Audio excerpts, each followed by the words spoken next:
Pueblo liberal de Colombia, la suerte está echada. No debemos de retroceder un solo instante. El gobierno de Ospina Pérez está tambaleando. Nuestro movimiento se suspende cuando veamos la cabeza de Ospina Pérez rodando por las calles de Bogotá. A la carga, liberales de Colombia, a la carga.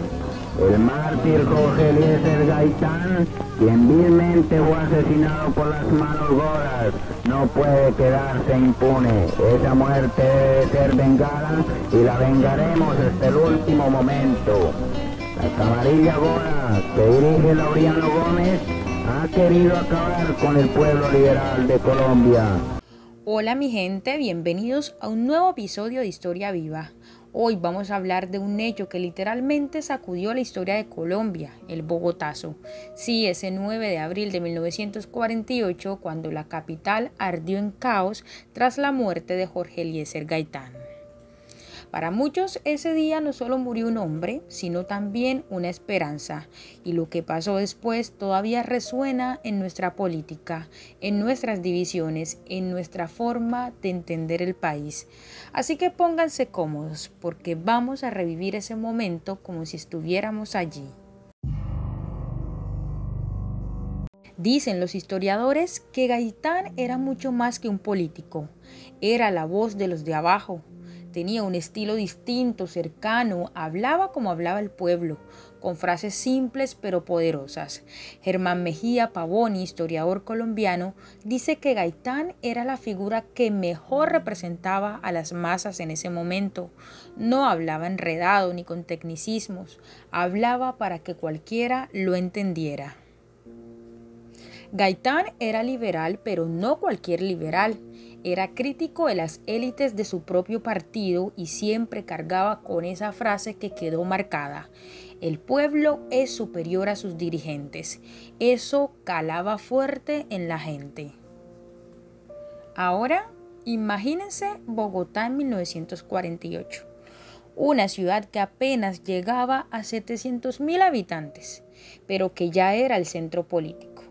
La desigualdad estaba disparada, la violencia política se venía calentando en los campos entre liberales y conservadores, y Gaitán parecía la única figura capaz de calmar esas aguas.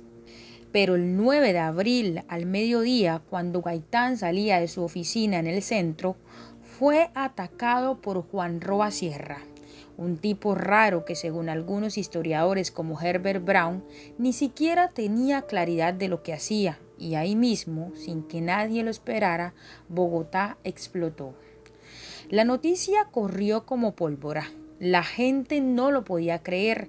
Los testigos lo cuentan como un silencio que duró segundos y de un momento a otro la furia. Cientos de personas salieron a las calles, arrasaron con tranvías, edificios, saqueos por todas partes. La ciudad se volvió un infierno. Algunos historiadores dicen que el Bogotazo fue una mezcla de dolor, indignación y rabia acumulada. Eduardo Pizarro León Gómez lo llama una especie de explosión social que no solo fue por Gaitán, sino por todo lo que venía aguantando la gente: desigualdad, exclusión, violencia política, entre otras cosas.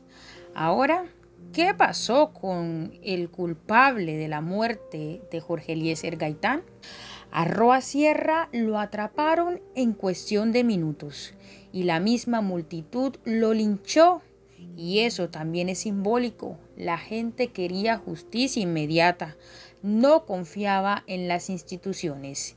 Mientras tanto, el país entero estaba viendo cómo Bogotá ardía.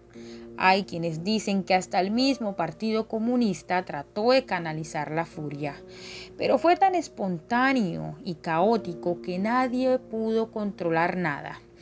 El ejército entró a la ciudad, hubo enfrentamientos y se calcula que entre 6 y 10.000 personas murieron en esos días. Ojo a ese dato. Hasta hoy nadie sabe con certeza la cifra exacta.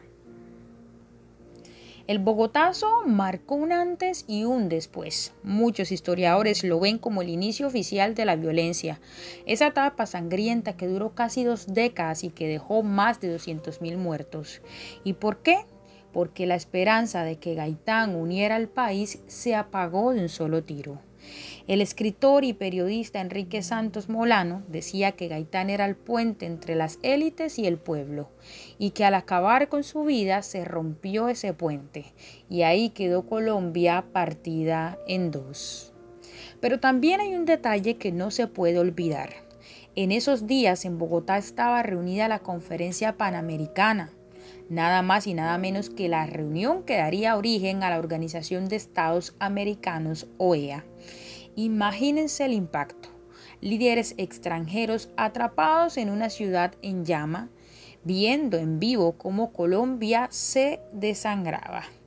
Eso puso a nuestro país en los titulares del mundo, pero no precisamente por algo positivo.